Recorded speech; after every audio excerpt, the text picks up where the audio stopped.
आज हम अ, गुप्त वंश के दो शासकों के विषय में बात करेंगे। पहला है कुमारगुप्त प्रथम और उसके बाद स्कंदगुप्त के विषय में चर्चा करेंगे। सबसे पहले बात करते हैं कुमारगुप्त प्रथम की, जो कि महेंद्रादित्य की उपाधि से प्रसिद्ध रहा। चंद्रगुप्त द्वितीय के बाद उसका जो पुत्र था कुमारगुप्त प्रथम, वो गुप्तों का या फिर चंद्रगुप्त द्वितीय का उत्तराधिकारी बना। यद्यपि ऐसा कहा जाता है कि वो बहुत बड़ा विजेता नहीं था, लेकिन उसके समय की एक महत्वपूर्ण उपलब्धि यह है कि उसने सारे भारत पर गुप्तों के जो आधिपत्य हुआ था उसको सुरक्षित रखा था। क्योंकि उसके जो अभिलेख मिले हैं और उसकी जो मुद्राएं मिली हैं, उनसे हमें पता चलता है कि गुप्त साम्राज्य के जो दूर दूर के जो प्रांत थे, उस पर उनके द्वारा प्रांतपति या राज्यपाल नियुक्त किए हुए थे। जैसे कि चिरात दत्त पुण्यवर्धन का, बंधुवर्मन दसपुर का, घटोत्कच गुप्त एरकिंड का राज्यपाल था और उसका जो साम्राज्य था वो सौराष्ट्र से बंगाल तक फैला हुआ था। कुमारगुप्त प्रथम को दो गंभीर चुनौतियों का सामना करना पड़ा, जिसमें एक था पुष्यमित्रों का उसके समय विद्रोह हुआ था और दूसरा है उसके समय में हूणों ने भी आक्रमण किया था। तो सबसे पहले बात करते हैं जो पुष्यमित्रों का जो विद्रोह हुआ था। इस विद्रोह से जो गुप्त वंश की जो राजलक्ष्मी है वो विचलित हो गई थी, जिसे पुनः प्राप्त करने के लिए जो युवराज स्कंदगुप्त ने प्रयास किया और इस विद्रोह को दबाने में स्कंदगुप्त को काफी परिश्रम करना पड़ा, लेकिन अंततः उसके द्वारा पुष्यमित्रों के विद्रोह का दमन कर दिया गया था। अब बात करते हैं हूणों के आक्रमण का। तो हूणों का जो आक्रमण है वो पुष्यमित्रों के आक्रमण से भी ज्यादा बड़ा गुप्तों के लिए संकट साबित हुआ। और ऐसा कहा जाता है कि भारत की जो पश्चिमोत्तर जो सीमा है इस पर यह चुनौती या यह समस्या उत्पन्न हुई थी और इस आक्रमण का सामना करने के लिए पुनः युवराज स्कंदगुप्त को भेजा गया था और उसने हूणों के विरुद्ध इतना भयंकर युद्ध किया कि जिससे हूण पराजित हुए और उसके द्वारा गुप्त वंश की जो शक्ति है उसको पुनः प्रतिष्ठित किया गया था। तो इस तरह से कुमारगुप्त प्रथम के समय ये दो मुख्य गंभीर चुनौतियां प्रस्तुत हुई कि पुष्यमित्रों ने विद्रोह किया, साथ में ही हूणों का भी आक्रमण उसके काल में हुआ था।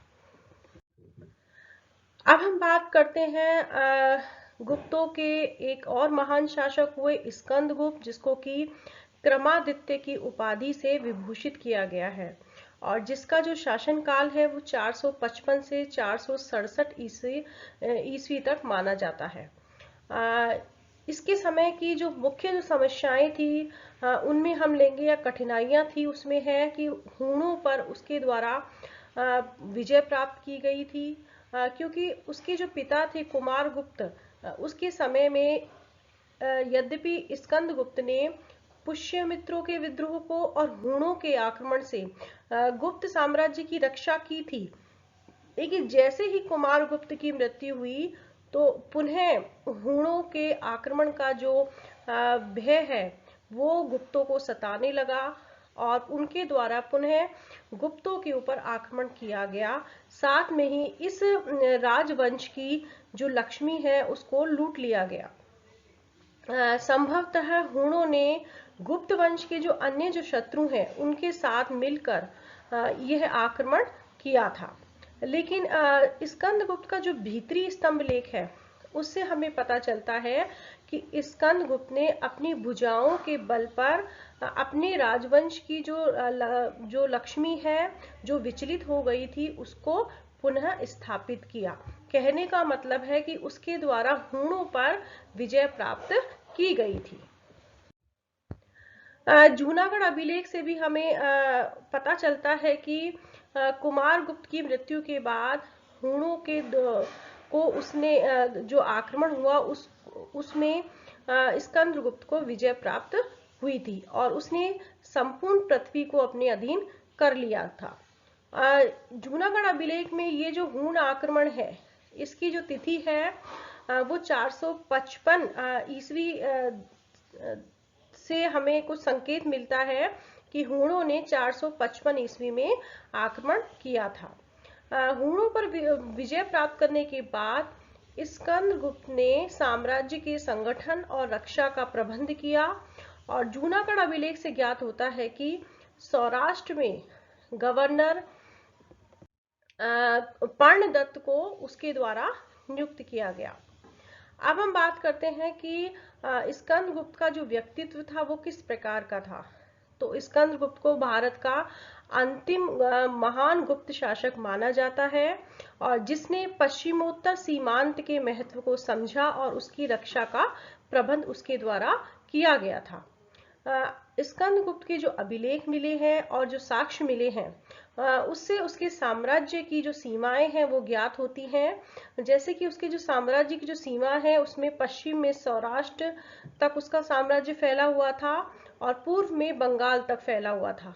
इसी प्रकार से उत्तर में हिमालय से लेकर दक्षिण में मध्य प्रदेश तक सभी प्रांत उसके साम्राज्य में थे और सारे भारत पर गुप्तों का आधिपत्य बना हुआ था। अब हम बात करते हैं स्कंदगुप्त की लोक परोपकारी नीति या उसके द्वारा जो सुदर्शन झील का पुनरुद्धार किया गया था उसके संदर्भ में।